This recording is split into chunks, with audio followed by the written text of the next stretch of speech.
All right, let's get this party started. What's up, everybody? So I'm going to try to share this thing real quick. Why is this not working? All right, well, it's working? Okay. So let's get started. All right, so thanks, everybody, for joining. So today we're going to be talking about little barriers. Oh, before I get started, let me introduce myself. My name is Hone Houdini Tai, helping you escape your 9 to 5. If you guys need to reach me, Hone at iescapedmy9to5.com. So in today's video, what we're going to be talking about are the different barriers that people, brand new investors, barriers that they run into. So some of the barriers that I hear about are money, right? We'll always start there because it always seems like that real estate investors, brand new ones, they're like, I don't have the money, Hone, I don't have the money. And also credit. So I'm almost just going to put it like this. And I think the reason that they keep bringing it up this way is because that's all they know. All they know is how to use money and credit that they have in order to invest in real estate. Typically, you'll come across a property, and the way that most new investors see real estate investing is that they have, it's a 80%, 20% type situation, right? Where the bank brings the 80%, but then they have to, so I'll just write they have to bring the 20%. So if you don't have the 20% to buy this property, let's say it was $100,000, and you had to bring $20,000, you're like, well, I can't invest in real estate. Well, then I say, stop trying to do that. Stop trying to invest in real estate that way. Stop trying to come up with the $20,000. And then also they'll say, I don't have the credit. Even if I did have the $20,000, then even if I did have the $20,000, the bank will still deny me. They will still deny me, so what's the point? That means I can't invest in real estate. So let's get over that real fast. And the way we're going to go about it is a slightly different way than I've been going over it before. Before I used to just jump into it and talk about the different sources of funding, but there's so much more to that. And I'm going to say focus on the system. And what do I mean by that? So as a real estate investor, a brand new real estate investor, often people just focus on buying the property, fixing it up, and then either selling it or renting it, right? They just focus on selling it or renting it. That's it. So what they just created right here, that's nothing more than a job. That's a job right there in itself. But what we're trying to do is create a system so that you can actually have a business. It's a big difference to have a business than just a job. If you're going out, you're buying properties and you're fixing them, and hopefully you're not doing it by yourself, but you're hiring someone to fix it, and then you're selling them, renting, right? If you're a part of every bit, then that just becomes a job for you. What you want to focus on is the system of how to pull yourself out of it. So now, let's go into the 4 quadrants and then and figure out how to systemize it. All right, so we got this, right? So first you got to find the property, then you got to fund it, then you got to fix it, and then finally it's the finish. It's the finish of the project. So these 4 parts is how you invest in real estate. Funding is the part that everybody looks at. That's the money part, and sometimes the credit part, depending on if you need to rely on your credit or not. So that's the fund part. The finding part people always forget about. People think about the fixing part, and then they say, I want to do it myself. DIY, right? Do it yourself. That's terrible. And then the finish part, maybe they want to do a FSBO, for sale by owner, or they'll do a real estate agent, but they never really thought about that because they get too hung up on this part. So now I'm going to try to help you figure out how to create a system around this so that you don't just create a job for yourself. Because again, we're trying to get out of that whole situation of having a job. What you want to do is have a system. All right, so let's go through it real fast. So finding the property. How many ways can you figure out how to find the properties? Well, a lot of people like to go on the MLS. That's the multiple listing service. That's what real estate agents use to find properties. Now, the thing about that is there's 1 million properties listed on there, and they're all for sale, and that's great. The thing is, the barrier to entry to that is very low, meaning anybody can look on that list. You'll find the same properties on Zillow, on Trulia, on Redfin, all of those sites. But since everybody can look at it, the competition's steep. And so if the competition's high, then the likelihood of you finding a deal is lower. So you may or may not want to rely solely on the MLS to find you a deal. The other thing that you want to focus on is networking. Network with everybody, and when I mean everybody, when I say everybody, I mean everybody. I mean including your neighbors, your family, and your friends, and distant relatives. And you go to a 5-year reunion or 10-year reunion or whatever it may be. But network with everybody that you know and let them know that you are investing in real estate. Because what happens is they will let you know about potential deals. So if they say, like, my cousin has a deal for sale, you get first dibs. If you get first dibs and nobody else is there, then the competition is super low, and that means you get to dictate how much that property is going to sell for. They may say, I want 60 for it. You may come back and say, I want to spend 40, and then you guys meet somewhere, but it might have been worth 60, but then you got it for 40 because nobody else was offering 60 or more, so that you got the deal. You got a great deal. So you got to figure out how to network with people so that they bring you deals, right? If you're constantly just looking and looking and looking, that then becomes a job in itself, right? So you have to figure out a system to network for properties as well. Maybe you want to network with real estate agents, and so because they come up with properties all the time, but you have to be a real buyer, because all a real estate agent wants to do is sell properties. That's how they make their money. So what you want to do is become a real buyer. But then it goes back to that first problem of no money and no credit. If you have no money and no credit, then how do you become a real buyer is the question, right? So you have to figure out how to come up with the funding, obviously. And so how do you do that? So there's private money lending, there's hard money lending, right? These are two examples that I want to touch upon real quick. So private money lending, that's where you're borrowing money from a private investor. Who's that private investor? It could be anybody. It could be your mom or your dad, your cousin, your uncle, people within your network, right? Back to networking, right? It could be people you know. It could be the real estate investor school that you go to. There could be investors in there who don't have a deal but have money, and they just want to invest their money. They want to put their money to work. The cool thing is that there's a lot of money out there in the world, but there's not very many people who are good operators. What you want to do is focus on being a good operator. See how there's 4 pieces to this? Imagine you are a really good operator at all of this. You were able to find properties, and let's hold out, find it, fix it, and finish them really well. And then you found somebody who had funding, and you said, hey, I'm a great operator. I can put your money to work. They would feel confident that you can do it, then you would find the money. So that's why it's important to know all these things, but create a system around it and become a professional around it, right? So private money lenders, they're all over the place. People have a lot of money in 401ks, IRAs, but if you don't know how to leverage that stuff, then you won't be able to get the money. But leverage that, learn it. You got to learn the topics. You got to learn how to do this, and then you can leverage the private money. Hard money lending is a little different. A hard money lender, like I help people get hard money loans, so if you need one, let me know. A hard money loan they're lending on the asset. They're looking at the deal itself and seeing if it's a good deal or not. They care less about who you are. They do care because they want to know that you're a good operator, that you'll be able to do this deal, right? But the hard money lender looks at the asset and says, okay, we will lend to you 65% loan to value. And if the deal fits within that criteria, then great, we'll lend to you, because worst case scenario, we have to take it back. And if we have to take it back and we have to finish it, then we will be fine, because we're getting the property 65 cents on the dollar. So we're good. So hard money lenders exist. They're different than private money lenders because they are a company whose sole existence is there to lend money on real estate deals, right? They don't care so much about your credit, and they don't care so much about how much money you have either.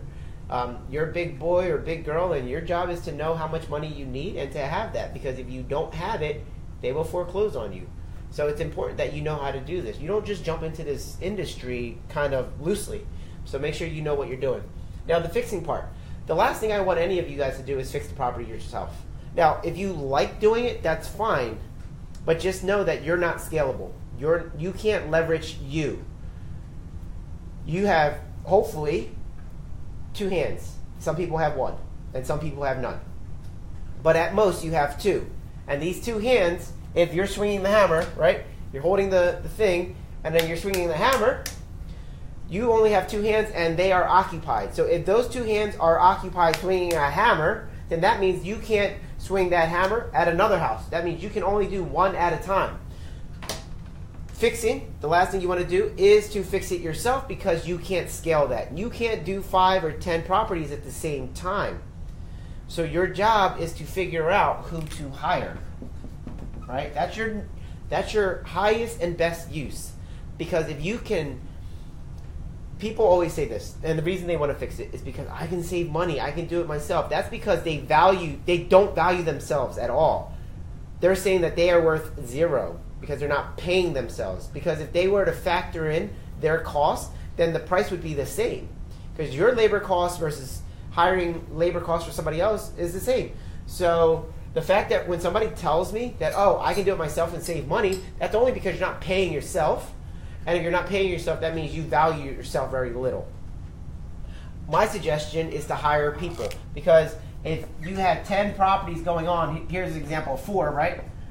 And here's me.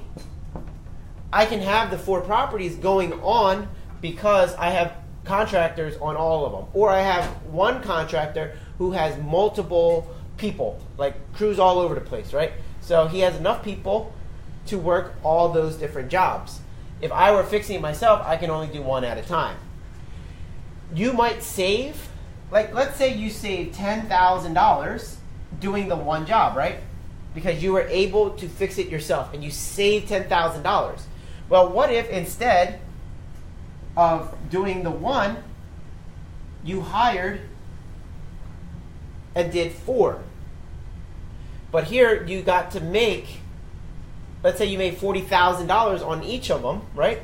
So you can either save $10,000 or you can make an additional 4, 8, 12. Or you can make an additional $120,000. See the difference? People think too small. That's why the beginning of this whole thing was just to talk to you about creating a system. Having the system that works. And even if you're a vital part every step of the way, what I want you to do is start thinking systems as you go through your day.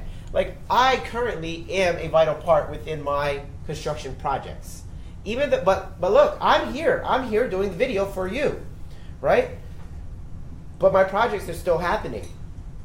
So, but every single time I am at the project, I am trying to think more and more about how to systemize it, how to get me out of the picture, pulling me out of it so that I'm here and there's a wall, yet these are still going on, right? So again, this whole thing was really just to emphasize to hire out.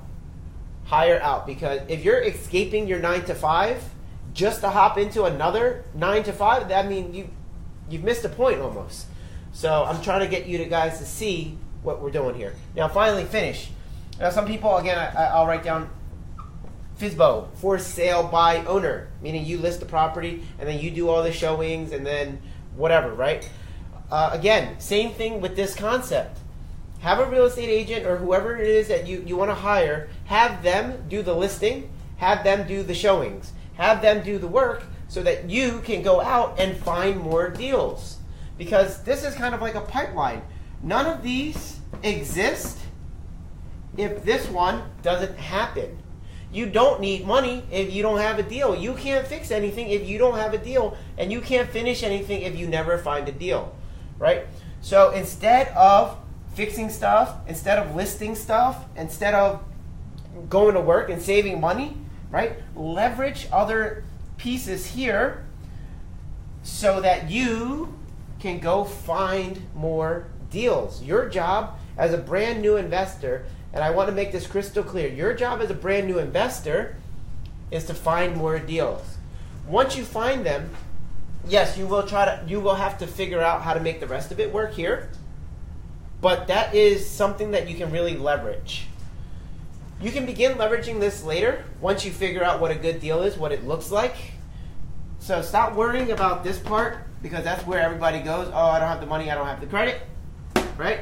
And focus on that part. Find the deals. Even if you never find the money, if you never figure out the contractors, and you don't have any real estate agents or anything, if you continue to focus on finding the deals, you can simply wholesale them. You can wholesale them to me. You can wholesale them to anybody within my group, right? We're all buyers within.